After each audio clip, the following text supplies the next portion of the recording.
তো এবার শুরু হচ্ছে রেজলিউশন। মোটামুটি প্রত্যেক বছরই পুজোর আগে আগে করে আমার জন্মদিন শেষ হওয়ার পর আমার এই সেম সিচুয়েশনটাই আসে। জুডিওতে দাদাভাই ডাবল এক্সেলের একদম কালেকশন নেই, তাই আবার এলাম ইউজটাতে। এখান থেকে একটা কিছু পছন্দ করবো, একদম এখানে না পেলে তারপর অন্য অপশন। এই মোমেন্ট অফ ট্রুথ।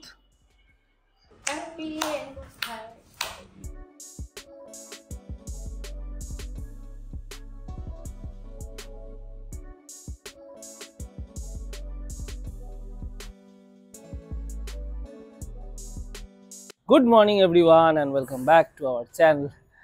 আমরা যবে থেকে ডেইলি ব্লগ করা শুরু করি তখন এই বাড়ি দুটো তখনও শুরু হয়নি আমার যতদূর মনে পড়ে, কিংবা জাস্ট স্টার্ট হচ্ছে আর কি, এখন কমপ্লিট। লোক আসবে করছে যা শুনলাম, রিসেন্টলি বোধহয় গৃহপ্রবেশও আছে। কিভাবে টাইম কেটে যায় বোঝাই যায় না। আর এই কথা আমরা তো 100 ব্লগস কমপ্লিটও করে ফেললাম।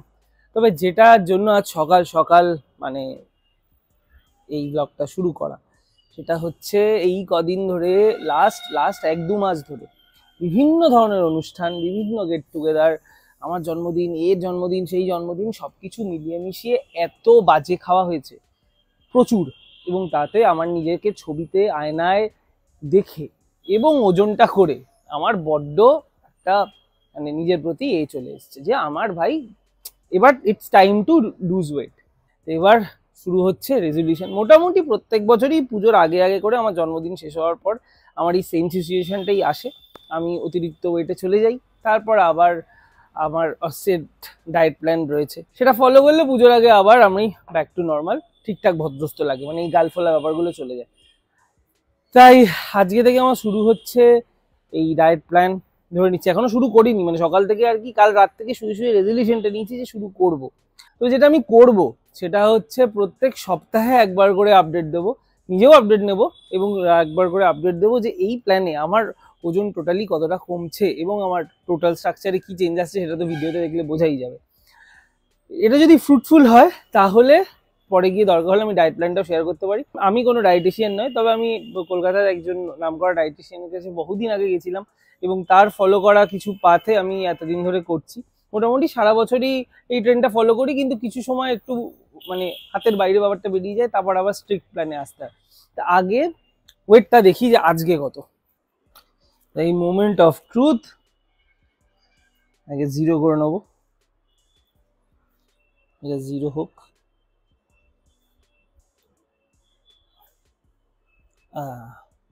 78.25। আজকে হচ্ছে 23শে জুলাই। 23শে জুলাই ওয়েট আমার 78.25 এই ওয়েট মেশিনের হিসাবে। এবং আমি নর্মালি এই ওয়েট মেশিনটাকেই ফলো করব, কারণ বিভিন্ন ওয়েট মেশিনে একটু ডিফারেন্স হয়, তাই অন্যান্য ওয়েট মেশিন করলে কি ক্যালকুলেশনটা গন্ডগোল হয়। আমার টার্গেট হচ্ছে 74, 78.25 ধরে নিলাম, ওটা 78। আমার টার্গেট হচ্ছে 74, বেশি নয়। আমার টার্গেট দুর্গাপুজোর আগে 4 কেজি ওজন, মানে 74-এ গেলে ট্রাস্ট মি শুনতে এরম লাগছে, কিন্তু আমি তো জানি আমার বডি স্ট্রাকচারটা কি। 74-এ যখন আমি যাবো আমার পুরো ইয়ে চেঞ্জ হয়ে যাবে। অ্যাকর্ডিং টু আমার হাইট অ্যান্ড ওয়েট আমার 70 হলে খুব ভালো, বাট 74 ওয়ার্কস ফর মি। তো এই 4 কেজি কমানো আমার হচ্ছে টার্গেট, এবং সেই টার্গেটের থেকে যদি কম হয় তাহলে তো খুব ভালো, বাট 74-এ আমায় যেতে হবে। 3 মাস সময়, মোটামুটি 1.5 কেজি করে per month, that is fair enough, কমা উচিত। নেক্সট আপডেট হবে ঠিক 1 সপ্তাহ পর, 78.25 অ্যাটলিস্ট যাতে থাকে, তার থেকে যাতে না বাড়ে, এটা হচ্ছে মানে মিনিমাম।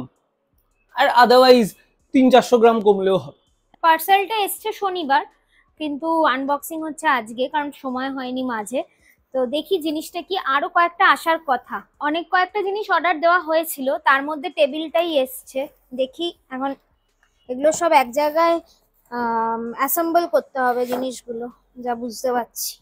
এই যে একদম বেড সাইড একটা ছোট টেবিল অর্ডার দিয়েছিলাম, যেটা আমার ওই ঘরেতে থাকবে। বাবারে,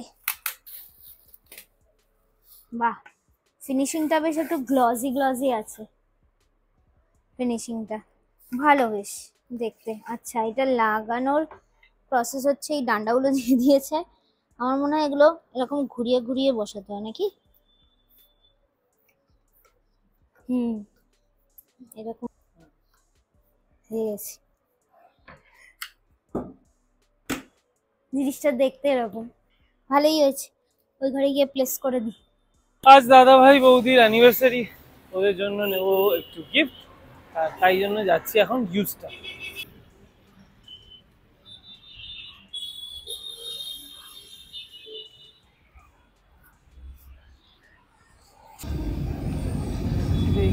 সবকটা সাইজই আছে না দেখছি, মানে জিনিসটা ভালো না, কটনের। সুন্দর দেখতে। হ্যাঁ এটাও সুন্দর দেখতে, খুব ভালো দেখতে।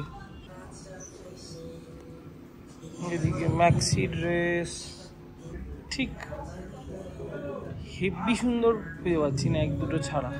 ইউজটাতে পছন্দ হলো না, কিছুই সেরকম, ওই একটা জিনিসই পছন্দ হচ্ছিল, তাই জন্য জুডিওটা ঠিক গায়ে লাগলো। এবার এসছি জুডিওতে, আগে দাদা ভাইয়েরটা দেখবো উপরে, তারপর একটা মোটামুটি পছন্দ সুপর্ণা নিচে করেছে, বাট ওটা এখনো ফাইনাল নয়। দাদা ভাইয়েরটা উপর থেকে পছন্দ করে নিচে যাবো, নিচে গিয়ে তারপর বৌদিটা দেখবো।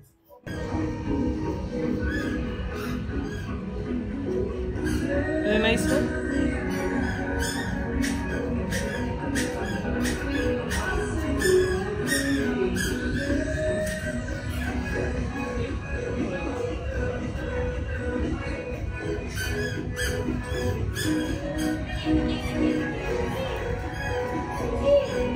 এটা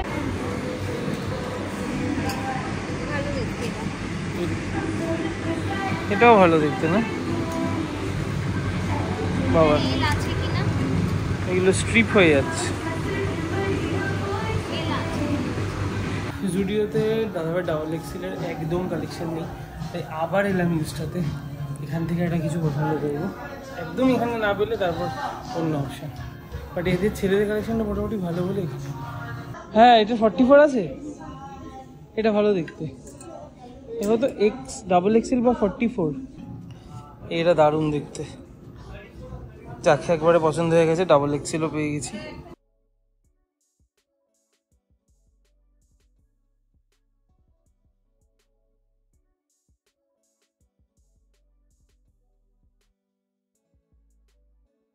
কেকটা তো আগে থেকে কিনে এনে রাখাই ছিল, আর দাদাভাই বৌদি মাম্মামরা বেরিয়েছিল অ্যানিভার্সারির জন্য একটু, ওরাই জাস্ট এসছে, আমাদেরও কাজকর্ম গুটিয়ে গেছে। এবার নিচে যাচ্ছি আমরা, কেক কাটাকাটি হবে। সুবর্ণা অলরেডি চলে গেছে কেক টেক গোছানোর জন্য, মোমবাতি জ্বালাবে। আর আমি ছিলাম উপরে একটা কাজ করছিলাম, আমিও নামছি, এবার হবে নিচে কেক কাটাকাটি। কাটো, হ্যাপি অ্যানিভার্সারি। Happy anniversary. আরে আমি তুলছি তো, তুই এদিকে ঝাড়। শোন সোজা ধারা। Happy anniversary. এই পূজাও হ্যাপি পেনটা দেখা যায়, প্যান্টটা দেখা যায়। মামা দাঁড়া। আজ এখানেই র্যাপ করছি, দেখা হচ্ছে পরের ব্লগে। Good night.